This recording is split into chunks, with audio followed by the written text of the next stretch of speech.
We provide you the platform to turn your dreams into reality. Give wings to your aspirations with KR Mangalam University. किसी भी ballistic missile का आगाज तो terminal phase से होता है, लेकिन अंतरिक्ष में जाने के बाद जब वो री एंट्री लेकर के हिट करती है तो उसकी रफ्तार ध्वनि की गति से लगभग 17 गुना ज़्यादा हो सकती है। और उसके बाद जो भी उसके रूट पर आता है हिट करने से पहले उन तमाम जगह के कांच टूट चुके होते हैं, यहाँ तक कि छत भी हवा में उड़ चुकी होती है। हालात कुछ ऐसे होते हैं जैसे कोई चक्रवात आया हो। ऐसा ही चक्रवात इजराइल की राजधानी तल अवीव में भी नज़र आया था। और मेरे पीछे मौजूद जो तस्वीरें मैं चाहूँगा कि मेरे कैमरा सहयोगी राकेश रावत लगातार दिखाएं कि किस तरीके से यहाँ पर जितनी भी इमारतें आपको नज़र आएंगी उन सब की छतें उड़ी हुई है, कांच टूटे हुए हैं।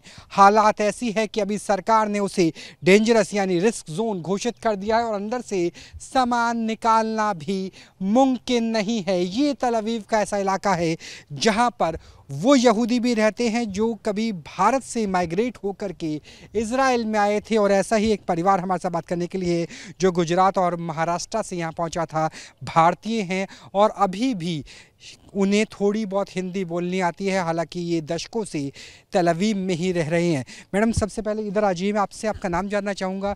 आप इन इमारतों में रहते हैं, क्या स्थिति है इन बिल्डिंग्स की? फिर मेरा नाम सिनोरा है। मैं और मेरा हस्बैंड और मेरी ऑल फैमिली हम इधर इस घर में रहते हैं 30 साल में। और अभी क्या हुआ, सब जब मिसाइल सब इधर आई थी मिसाइल, सो हमारा सब घर तो आप देख सकते हैं क्या हुआ उधर। हमारे सब कपड़े लत्ते, मेरे दो लड़कियां हैं, छोटी लड़कियां हैं, उनके सब टॉयज, सब कपड़े, सब बुक्स, सब उधर। ये हमको अलाउड नहीं है घर में घुसने को और हमारा सामान लेने को, क्योंकि ये बहुत डेंजर जगह है। जैसे कि कहा आमतौर पे जाता है कि आपके सर पे एक छत होनी चाहिए, लेकिन यहाँ पे तो छत ही उड़ चुकी है। तो कितना ज़्यादा भावुक पल है आपके लिए? ये बहुत ही हमारे लिए बहुत ही कैसे मैं बोलती, बहुत ही इमोशनल है, क्योंकि हम हमारे ही घर में नहीं जा सकते और हमारे स्टाफ सब कपड़े। कुछ यादें हैं कि कुछ एल्बम, कुछ बच्चों के खिलौने, हमारे लड़की के खिलौने, एल्बम्स, सब उधर ही है। और गवर्नमेंट हमको नहीं देती अंदर जाने को। अभी हम लोग रहते होटल में और उसके बाद होटल से हमको कौन सा एक घर देने वाले हैं, मगर वो घर हमारा नहीं है। वो घर हमारा नहीं है, ज़्यादा यादें पुरानी हैं। सर, आपको भी डर लगता है? अगर आप थोड़ा सा इंग्लिश और हिंदी मिक्स करके बोल सके, जो स्थिति आपके साथ हुई, सायरन बजते थे, मिसाइल गिर जाती थी, छत उड़ चुकी है, पल वो सारे आपके सामने होंगे, डर लगता है क्या स्थिति में? बहुत डर लगता है। पर दूसरा रास्ता ना है। अशाला इराण न्यूक्लियर वॉर मांगते आणि तैमान, हुतीम, Hezbollah, Hamas, there is no other way. आम्हाला प्रोटेक्ट करायला पाहिजे आमचा स्वतःचा ज्यूइशचा, इस्रायलचा। मग आम्ही त्यासाठी आम्ही कर्तव्य काय करायचं आहे काय आम्हाला पाहिजे पीस।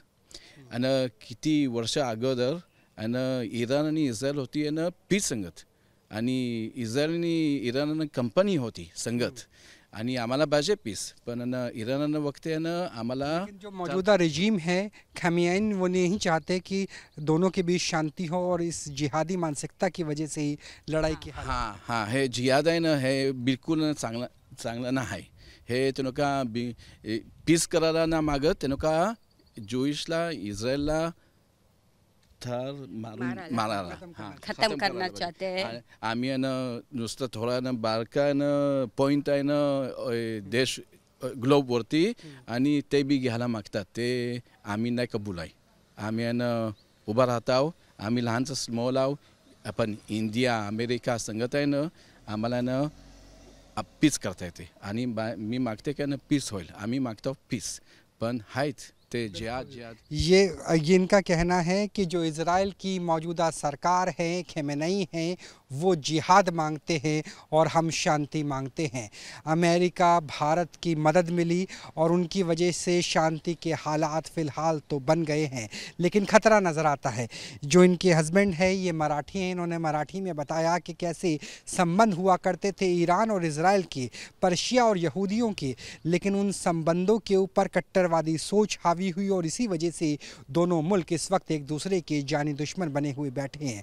और उनकी वजह से क्या हुआ? उनकी वजह से जो हुआ वो घरों के ऊपर की छत उड़ चुकी है, अपने घर के अंदर जाने की इजाज़त नहीं है, पुरानी एल्बम पुरानी सीडी लेने की इजाज़त नहीं है, बच्चों के खिलौने लेने की इजाज़त नहीं है। इनकी 2 बेटियां हैं, दोनों बेटियां याद करती हैं उन खिलौनों को, लेकिन वो खिलौने उन तक पहुंच नहीं पाते। तो ये त्रासदी है जिसे जो यहूदी परिवार कभी महाराष्ट्र में, बॉम्बे में रहा करते थे, इस वक्त तेल अवीव में मौजूद हैं, बीते 30 साल से यहीं रह रहे हैं। उन्होंने बताया कि कितने मार्मिक होते हैं जंग के बाद के हालात, कि घर गया, सामान गया, यादें रह गई और यादों के साथ बना हुआ है खतरा कि ये शांति कभी भी युद्ध की सायरन की आवाज़ में खो सकती है। कैमरा सहयोगी राकेश रावत के साथ राहुल डबास, न्यूज़ नेशन, तेल अवीव, इजराइल। जहां भक्ति है हर शब्द में, कथाओं में छुपे हैं दिव्य रहस्य और ज्योतिष देता है जीवन को दिशा। धर्म से जुड़ी हर बातों को जानने के लिए हमारे चैनल स्तुति को सब्सक्राइब करें। चैनल पर जाने के लिए इस लिंक पर क्लिक करें।